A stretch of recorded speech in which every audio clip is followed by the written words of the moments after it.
in other places. And I've been very strong believer that what we need to do in education is go to the full voucher system. I know this isn't what you care about, but this is what I care about a great deal. Well, and this is exactly what we care about. Okay, great. This was believe it or not, this was at the end, and we're one of the things that I feel is that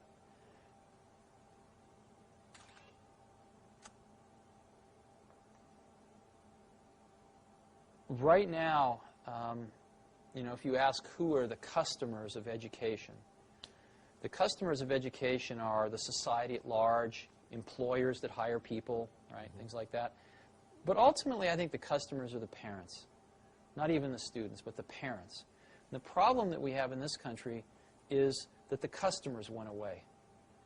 The customers stopped paying attention to their schools for the most part. And gave their kids to the... Well, what happened was that mothers started working, and they didn't have time to spend at PTA meetings and watching their kids' school. Schools became much more institutionalized, and parents spent less and less and less time involved in their kids' education. And what happens when a customer goes away and a monopoly gets control, which is what's happened in our country, is that the service level almost always goes down. I remember seeing a bumper sticker when the telephone company was all one, AT&T, the Bell system.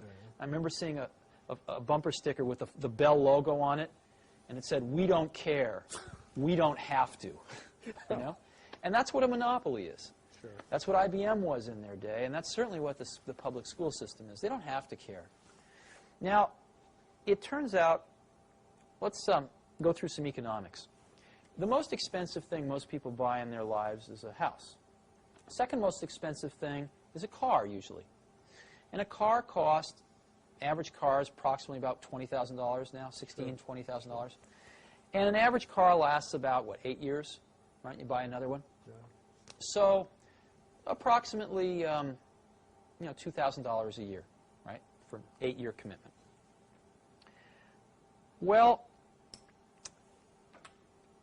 your child goes to school, right, approximately 8 years in K through 8, right? Right. You don't like to switch schools. It's about an 8-year commitment.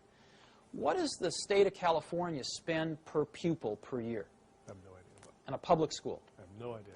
What they spend per year per pupil is about $4,400. Wow. Okay? About over twice as much as a car.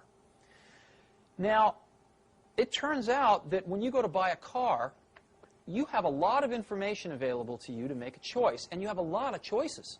Oh, yeah. I mean, General Motors and Ford and Toyota and Chrysler and Nissan, they are advertising at me like crazy. I can't get through a day without seeing 5 car ads.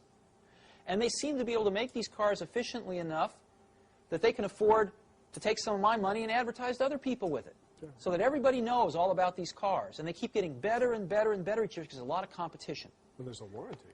And there's a warranty, that's right. But in schools, since people don't feel like they're spending their own money, they feel like it's free, right? No one does any comparison shopping. Matter of fact, if you want to put your kid in a private school, you can't take the $4,400 a year out of the public school and use it. You have to come up with, you know, $5,000 or $6,000 of your own, or even $4,400 of your own money. Sure.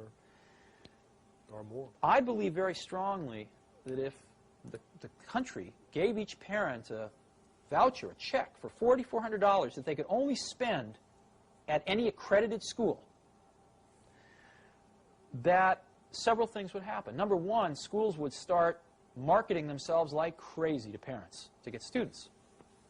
Secondly, I think you see a lot of new schools starting. I've suggested as an example, if you go to Stanford Business School, they have a public policy track. They could start a school administrator track. So you could get a bunch of people coming out of college, tying up with somebody who just got out of business school. They could be starting their own schools. Sure. You could have 25-year-old kids out of college, very idealistic, full of energy. Instead of starting a Silicon Valley company, they'd start a school. And I believe they would do far better than many of our public school teachers do. The third thing you'd see is I believe that you would see the quality of schools, again, just like in a competitive market, start to rise. Some schools would go broke. A lot of the public schools would go broke. There's no question about it. It would be rather painful for the first several years. And deservedly so. But I think far less painful than the kids going through the system as it is right now. And some people, the biggest complaint is, of course, that schools would pick off all the good kids and all the bad kids would be left to wallow together in either a private school or the remnants of the public school. To me, that's like saying, well, all the car manufacturers are going to make BMWs and Mercedeses, and nobody's going to make a $10,000 car. Well, I think the most hotly competitive market right now is the $10,000 car area. You've got all the Japanese playing in it. You've got General Motors that spent $5 billion subsidizing Saturn so far so that they can compete in that market. You've got Ford, which has just introduced 2 new cars in that market. You've got Chrysler with the Neon. Yeah. So you're spending $32,000 and you're getting a $500 used car in some cases.